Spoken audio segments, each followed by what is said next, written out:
walk into a store. In this massive deep dive finale to our week of crisis, this is the visual that is haunting the White House this morning. It is the image that no amount of spin, no amount of rallies, and no amount of Truth Social posts can fix. If you look at the live security feeds from JFK International in New York, LAX in Los Angeles, and O'Hare in Chicago, you will see something that defies the laws of modern economics. It is a Friday morning in late January. Usually these terminals are the beating heart of global commerce, packed with international tourists, business executives, and cargo crews moving the wealth of nations. Today, they are ghost towns. At 6:00 a.m. Eastern Time, a coordinated grassroots movement that started as a meme on TikTok in Europe and exploded across the Asian markets has officially made landfall on American soil. The Make America Go Away sentiment has morphed from a political slogan into a global economic weapon of mass destruction. They are calling it the Great American Boycott. And unlike government sanctions, which take months to negotiate and years to bite, this is hitting instantly. The speed is terrifying. International travel bookings to the United States have dropped 90% in the last 24 hours. European dock workers are refusing to unload American ships in Rotterdam and Hamburg. And in a move that has sent Apple and Tesla stock plunging another 12% in pre-market trading, Chinese consumers are live streaming themselves, throwing their iPhones into the trash in a display of nationalism that has gone viral. President Donald Trump, already besieged by the ballroom scandal, the nurse shooting fallout, and the Japan bond crash, is reportedly terrified. Sources inside the West Wing say the president understands one thing above all else: the brand. He knows that his power rests on the idea that America is the envy of the world. And for the first time in history, the USA brand is toxic.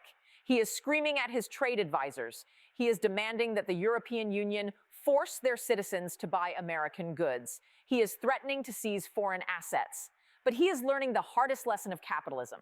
You can force a country to sign a treaty, but you cannot force a customer to walk into a store. In this massive deep dive finale to our week of crisis coverage, we are going to break down the mechanics of this global boycott. We are going to expose the secret Zoom call between the world's top 50 CEOs that sealed Trump's fate. We are going to reveal why the president is suddenly frantically calling the very world leaders he insulted just 48 hours ago. And we are going to look at the BRICS option, the financial nuclear weapon that is being loaded into the silo right now. The world isn't just ignoring America. They are actively deleting us from the global economy.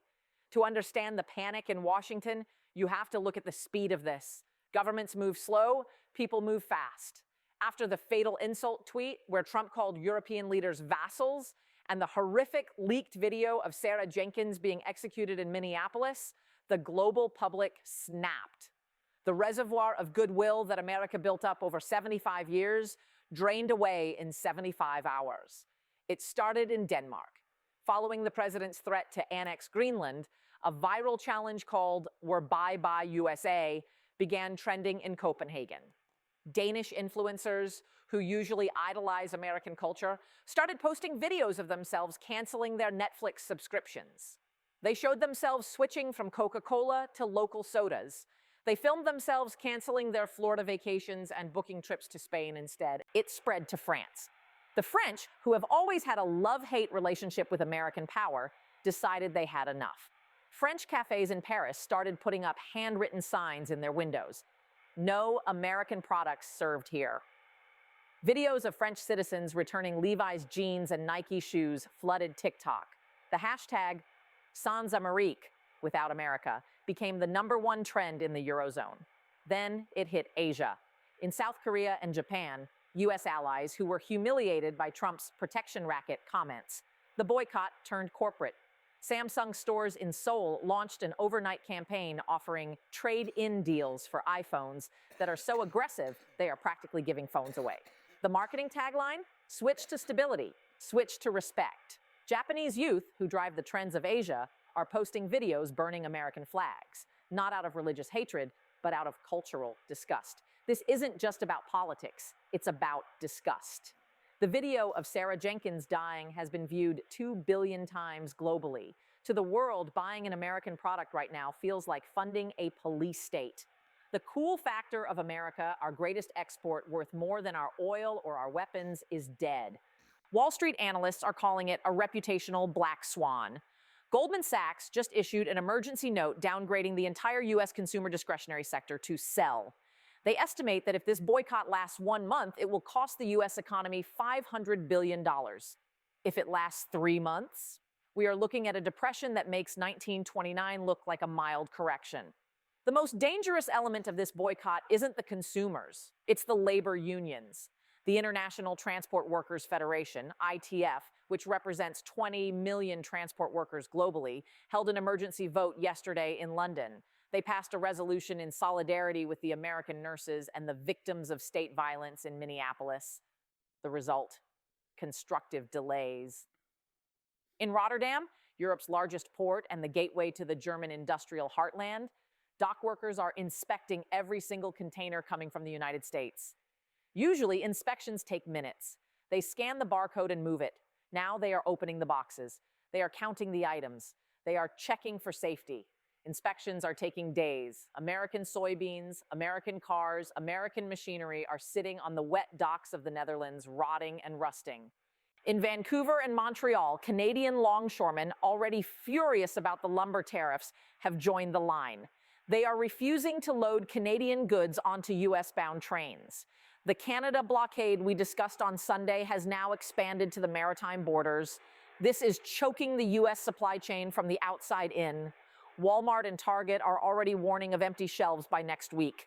Factories in the Rust Belt, Trump's political base, are shutting down because they can't get parts from Europe to build their machines, and they can't export their finished goods to Asia.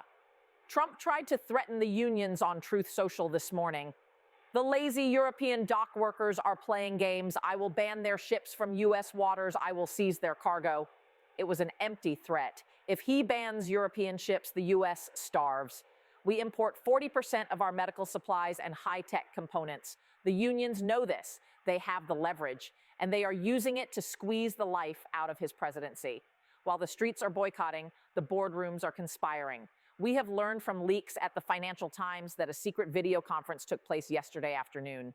The participants, the CEOs of the Global 50, Unilever, Nestle, Toyota, Siemens, LVMH, HSBC, and major global banks. The topic of the call was blunt: de-risking America. For decades, these companies viewed the United States as their safe harbor. It was where you put your money when the rest of the world was crazy. Now they view it as a conflict zone. The transcript of the call reportedly features the CEO of a major German automaker saying, "We cannot rely on a market where the president threatens to seize assets, where the bond market is broken, and where the government shoots nurses. We must pivot to Asia and South America immediately."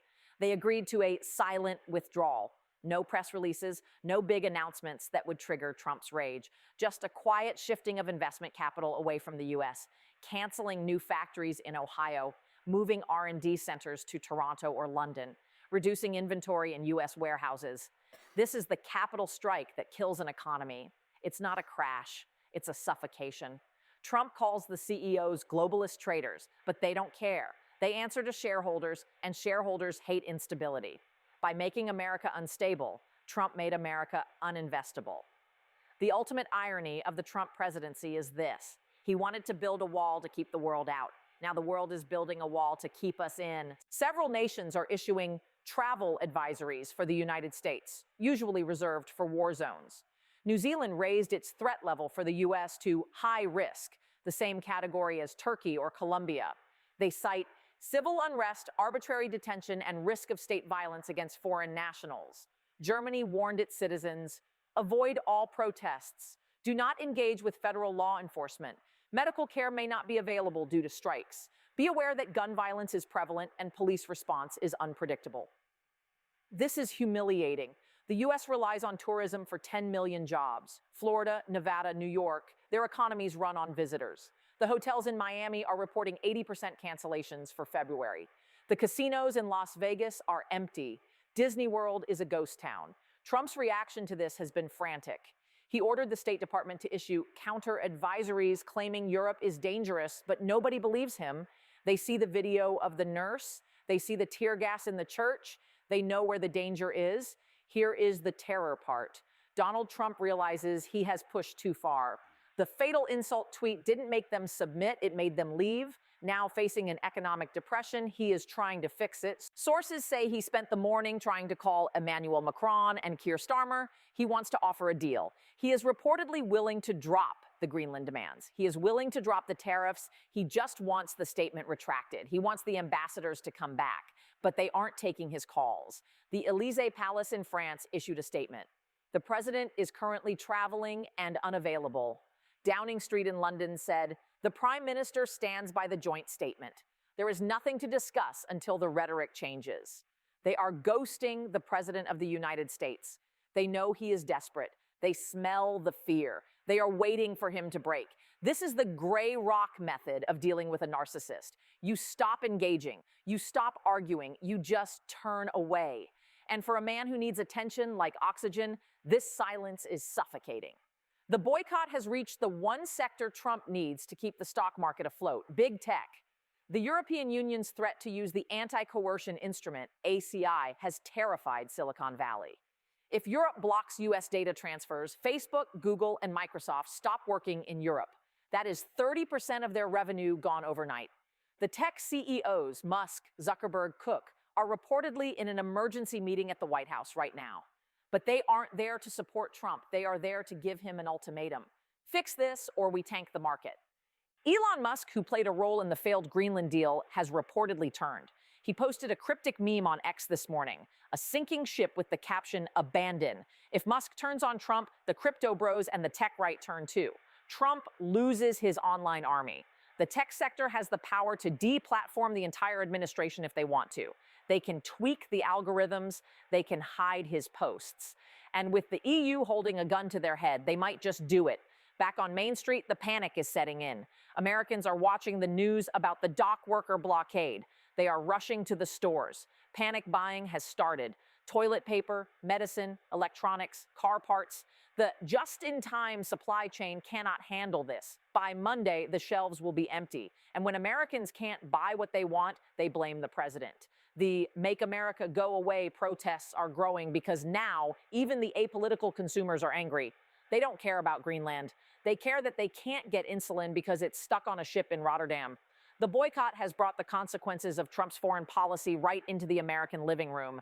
There is a final existential threat looming that makes everything else look small. The BRICS nations, Brazil, Russia, India, China, South Africa, are meeting today in an emergency session. They are discussing a coordinated move to dump the US dollar. For years, this was a theory. Today, it is a survival strategy. With the U.S. economy paralyzed by boycotts, the U.S. government unstable, and the rule of law collapsing, asset seizure, the dollar looks risky. If China and Saudi Arabia decide to price oil in yuan or gold, the dollar collapses. Hyperinflation hits the U.S. Your savings become worthless. Your pension evaporates. This is the nuclear option of finance, and Trump knows it. He is watching the dollar index, DXY, drop like a stone. He knows that if the dollar loses reserve status, America becomes Argentina. We lose our superpower status overnight. We can't print our way out of debt if nobody wants the paper. Reports from the residents describe a president who is physically shrinking. He is not eating. He is pacing. He is obsessed with the boycott maps showing red zones across the globe. He keeps asking, why do they hate me? I made them rich. He is experiencing a narcissistic collapse. The reality, everyone hates me, is clashing with his delusion. Everyone loves me. When this happens, the behavior becomes erratic and dangerous. Staff are removing sharp objects. They are limiting his access to the nuclear football. We are witnessing the psychological disintegration of the commander-in-chief. There are 9 million Americans living abroad. They are the first victims of the boycott. They are being refused service in restaurants in Paris and Tokyo. They are being evicted by landlords who don't want Americans. They are flooding the U.S. embassies asking for help. But the embassies are paralyzed by the diplomatic freeze. Trump has abandoned his own citizens overseas. Their horror stories are flooding social media, adding fuel to the fire back home. I can't buy food in Berlin because my U.S. credit card is being declined by the merchant. This is the reality of being a pariah. This week has changed everything. We started with a trade war. We ended with a global quarantine of the United States. The Make America Go Away movement succeeded. America has gone away. We are isolated, broke, and angry. The boycott proves that in 2026, you cannot rule by fear, because eventually the world stops being afraid and starts being organized. The consumers of the world have fired Donald Trump. Now we wait to see if the American voters will do the same.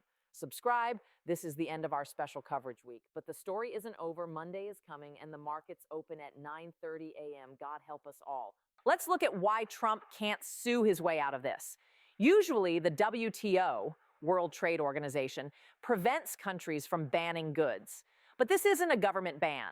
It's a consumer boycott. The WTO cannot force a French teenager to buy Nikes. The WTO cannot force a Dutch dock worker to work faster. This is asymmetric economic warfare. It bypasses all the treaties. It exploits the freedom of the market to destroy the market. Trump's lawyers are looking for a loophole, but there isn't one. You cannot sue the zeitgeist. Marketing experts are calling this the Bud Light moment for the entire country. Once a brand becomes toxic, it takes decades to recover. Made in USA used to mean quality and freedom. Now, thanks to the leaked videos and the tweets, it means chaos and violence. Foreign companies are actively removing U.S. flags from their packaging to avoid the boycott. This destroys our exports for a generation. Even if Trump leaves tomorrow, the stain remains. We have to rebuild our reputation from zero. The soft power deficit is now larger than the budget deficit. California and New York are opening their own diplomatic channels. Governor Newsom, or successor, is talking to the EU directly. Don't boycott California wine. We hate him too. We are seeing the fragmentation of the U.S. foreign policy. States are cutting their own deals to survive the boycott. This is the beginning of the end of the federal union. If the feds can't protect trade, the states will do it themselves. The massive boycott is the invisible army that Trump cannot bomb and cannot arrest. It is the power of the purse, and the purse is closed. Stay safe, stay liquid, and prepare for a very different world. This is the vision.